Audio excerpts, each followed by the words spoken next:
Bonjour et bienvenue sur le plateau télé du Village Semence. Aujourd'hui, nous allons parler d'enseignement agricole et des réseaux sociaux. Alors, les réseaux sociaux sont venus s'inviter dans nos vies, dans notre quotidien. Il en est de même pour le monde agricole.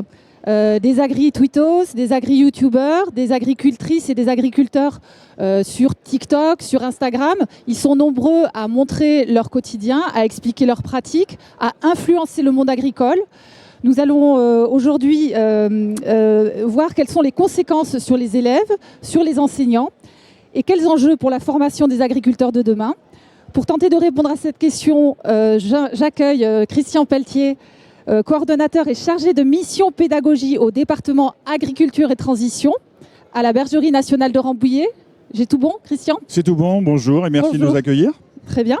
J'accueille également Francis Petitjean, enseignant au lycée agricole de Saint-Chély-d'Apché.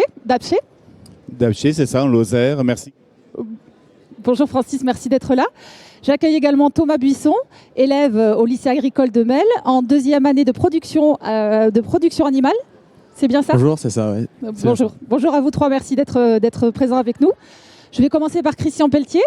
Christian, est-ce que vous pouvez dire ce que vous faites à la Bergerie nationale de Rambouillet? Quelle est votre fonction et ce qu'est la Bergerie la Bergerie nationale? Alors la Bergerie nationale a une longue histoire, plus de 2 siècles, créée par Louis XVI, avec l'arrivée de troupeaux de mérinos, conduits depuis de manière complètement naturelle. Et la Bergerie s'est toujours intéressée à la formation agricole, dès le 19e siècle. Et depuis les années 90, en fait, on est un peu leader sur l'accompagnement des lycées agricoles, sur tout ce qui est agriculture durable, développement durable et aujourd'hui transition agroécologique. Donc avec dans le département Agriculture et Transition une vingtaine de chargés de mission avec deux entrées fortes, une entrée technique sur tous les domaines mais pas que agricole, c'est aussi le paysage, ainsi de suite. Et puis une deuxième entrée qui est la pédagogie et la didactique, c'est-à-dire comment est-ce qu'on apprend ça, comment est-ce qu'on met ça en musique et surtout comment est-ce qu'on essaie de dépasser tous les obstacles qu'il peut y avoir. D'accord, donc vous êtes en contact avec des professeurs, des enseignants des lycées agricoles? Enseignants, formateurs, chefs d'exploitation. C'est important, équipe de direction aussi. Et il y a un vrai travail, notamment au travers du plan Enseigner à produire autrement, dont on reparlera, je pense. Certainement. Il y a quelques mois, vous avez mis en place un groupe de travail, un groupe de réflexion qui regroupe des élèves, des professeurs, des communicants, des agri-youtubeurs, des formateurs, pour réfléchir ensemble à l'influence des réseaux sociaux sur l'enseignement agricole. Quel a été votre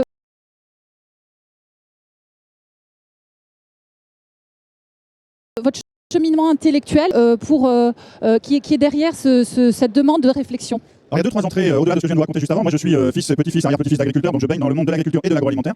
Deuxième élément, moi, je suis chercheur en sciences de l'éducation, donc très intéressé par les apprentissages nouveaux, en lien avec des incertitudes, en lien avec des événements qui viennent perturber, en fait, des routines. Et là, on est en plein dedans, puisque les jeunes de plus en plus sont sur les réseaux sociaux, les jeunes suivent des agri-youtubeuses, des agri-youtubeurs, et ça peut venir perturber, entre guillemets, l'autorité de l'enseignant. Donc, la question du groupe, c'est comment ces mondes, agri-youtubeurs, jeunes, enseignants, ainsi de suite, on les fait se rencontrer, première chose. 2, comment on interroge ce qui se passe sur les réseaux sociaux en termes de transition agroécologique. Et 3, comment on va amener des enseignants à utiliser ce matériau-là dans la classe parce que c'est un super attracteur, c'est super motivant pour les jeunes et derrière, on peut rentrer dans les apprentissages.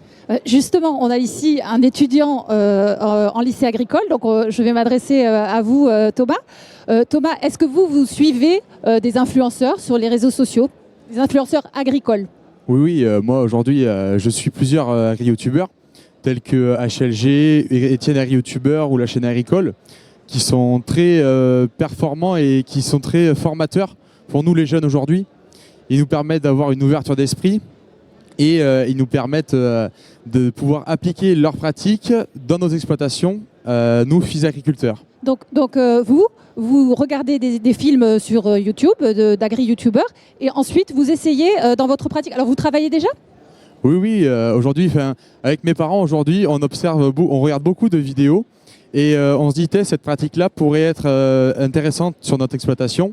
Et on la met en place, on essaye de la mettre en place sur l'exploitation pour essayer d'améliorer nos pratiques, que ce soit techniquement et environnementalement. Donc on peut dire que les influenceurs vous influencent vous, mais influencent aussi indirectement vos parents. Ah oui, ça concerne toutes les générations. Parce que aujourd'hui, mes parents sont aussi ouverts d'esprit. Et c'est pour cela que ça fonctionne. C'est comme qu'on plante une graine, et la graine a germé et ça pousse. Est-ce que vous pouvez nous donner un exemple concret d'un exemple que vous avez suivi sur YouTube et que vous avez apporté dans la ferme de vos parents? Comme exemple, on a suivi tout ce qui est... c'est plutôt sur la partie production végétale, des pratiques comme des pratiques de techniques de culture simplifiée. C'est surtout ça qu'on a mis en place et on se dit pour tout ce qui est IFT, indice de traitement. C'est ça qu'on a aujourd'hui le plus appliqué. D'accord. Et est-ce que vous apportez aussi ce matériau, si on peut dire, ce film, cette nouvelle culture que vous acquérez en regardant les réseaux sociaux, est-ce que vous l'amenez en cours? Est-ce que vous en parlez ensuite avec vos professeurs du lycée agricole? Bien sûr, moi qui suis très ouvert d'esprit, j'adore amener en cours tout ce que je vois et je n'hésite pas à poser des questions aux professeurs qu'on a en face de nous pour qu'ils puissent nous éclairer sur les pratiques qui sont mises en place et pour nous orienter si cette pratique-là est durable ou pas et si elle est bien au bien vue du point de vue du bien-être animal et voilà. Merci pour ce témoignage. Francis, vous êtes professeur, vous entendez le témoignage de cet élève. On sent bien que les réseaux sociaux, c'est une source maintenant d'inspiration, c'est une influence pour les élèves. Quand on est professeur dans un lycée agricole, comment on vit cette nouveauté, cette intrusion quelque part dans votre classe? En fait, ce n'est pas vraiment une intrusion. Pour moi, c'est vraiment un support sur lequel je vais pouvoir m'appuyer pour construire des nouveaux enseignements, voir des nouvelles pratiques. Donc pour moi, personnellement, j'en retire déjà des sources d'informations qui me servent après à construire mes enseignements. À titre personnel, vous suivez des influenceurs? Ah oui, beaucoup, parce que c'est quelque chose que l'on doit aussi... en fait, avec les jeunes, souvent, c'est plus facile parce qu'on parle de pairs, entre pairs, on va dire. Et donc, c'est beaucoup plus facile. La parole est plus crédibilisée, en fait. Et donc, pour nous, c'est un support pratiquement béni parce que de là, on va pouvoir emmener à réfléchir sur les pratiques. Comme disait Thomas, c'était vraiment le côté réflexion. On approfondit, on voit, on évalue la durabilité, on évalue les pratiques. Et donc, ça permet d'avoir une ouverture d'esprit encore supérieure. Parce que souvent... Et l'intérêt qu'il y a, c'est qu'on va au-delà de nos frontières naturelles, de notre territoire sur lequel on a notre zone d'influence. Et donc, on peut voir d'autres pratiques.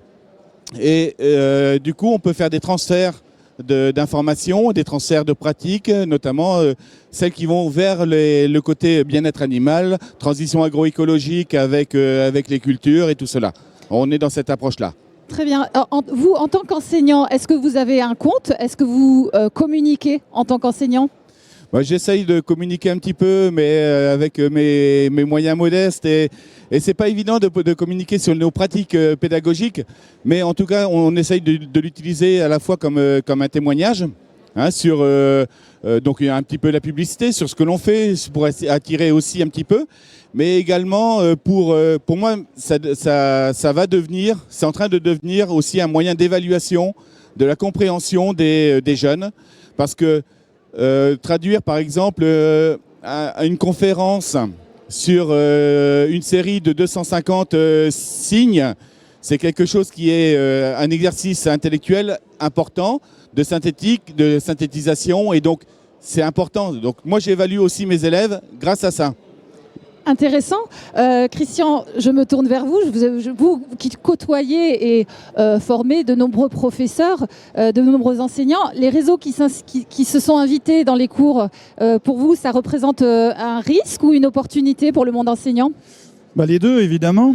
L'intérêt de ce que nous disent Thomas et Francis, c'est que ça crée du désir. Et il y a besoin de remettre du plaisir, du désir dans l'acte d'apprentissage et dans l'acte d'enseignement. Vous parlez pour les professeurs? Je parle pour les profs, je parle aussi pour les jeunes. C'est-à-dire qu'une grande partie des jeunes à l'école, et dans l'enseignement agricole aussi, il ne faut pas se leurrer, ils s'ennuient en classe. Donc comment est-ce qu'on fait pour relancer la machine, pour relancer un petit peu l'envie, le désir d'apprendre?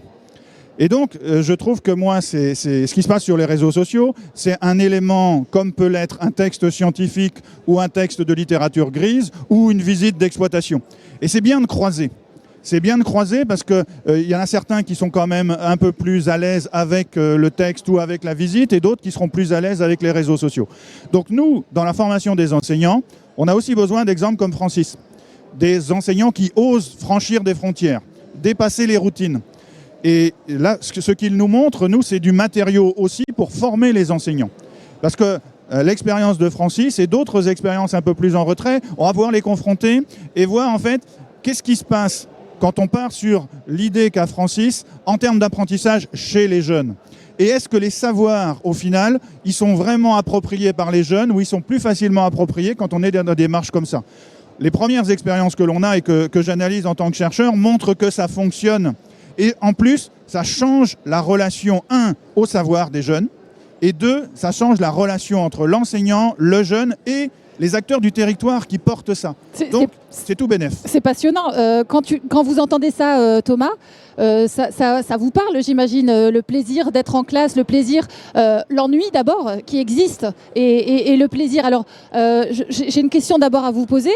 C'est pour vous un cours qui est intéressant en dehors des réseaux sociaux. C'est quoi un cours qui est intéressant, un cours qui va capter votre attention et que vous allez retenir dans le futur?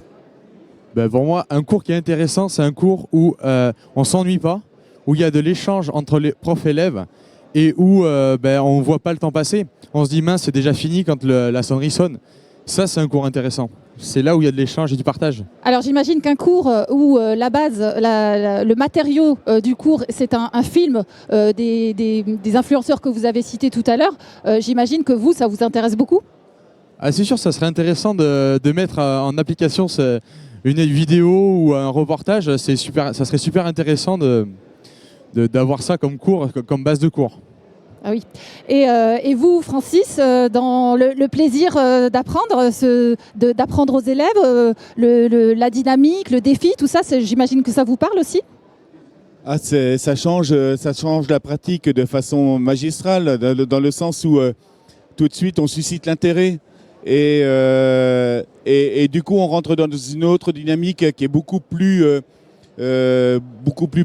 moteur. En tout cas, pour moi, c'est une source de plaisir inouïe parce que il y a les jeunes en face qui sont motivés, qui se posent des questions, qui réfléchissent sur leur pratique. Et donc là, c'est facile en fait, c'est eux qui font le cours. Donc on est là pour les accompagner simplement du coup. Parce qu'ils ont déjà des réflexions. Justement, à travers les vidéos qu'ils peuvent voir, ils ont des expériences qu'ils essayent de mettre éventuellement chez eux. C'est un exemple qui est extraordinaire parce que à 19 ou 20 ans, c'est ça. Déjà, faire la transition avec les parents, en accompagnant avec eux, c'est extraordinaire dans le sens où souvent, on n'est pas dans le conflit de génération. Et c'est du plaisir immense. Quand on vous entend là, tous les trois, on a envie de redevenir étudiant. Oui. Hein, on a envie de s'éclater en cours. Christian, j'ai envie de vous poser la question quand même, parce que vous êtes de la Bergerie nationale. Le sujet de la Bergerie nationale de Rambouillet, c'est l'agroécologie. L'agroécologie dans tout ça. Voilà, c'est-à-dire qu'on a du matériau qui arrive sur les réseaux sociaux. Tout ne se vaut pas. Et en gros, il y a besoin de mettre à distance tout ça. Il y a besoin de médiation. Et ça, c'est le travail de l'enseignant qui, comme le disait Francis, doit aller chercher des choses à droite, à gauche, croiser ça avec ses supports un peu plus habituels. Et puis, de proposer une situation. De proposer une situation dans laquelle on va placer les jeunes pour qu'ils soient actifs, pour qu'ils réfléchissent, pour qu'ils raisonnent, en venant questionner justement la durabilité, les transitions, l'agroécologie. Et pour faire ça, il y a besoin d'outils intellectuels.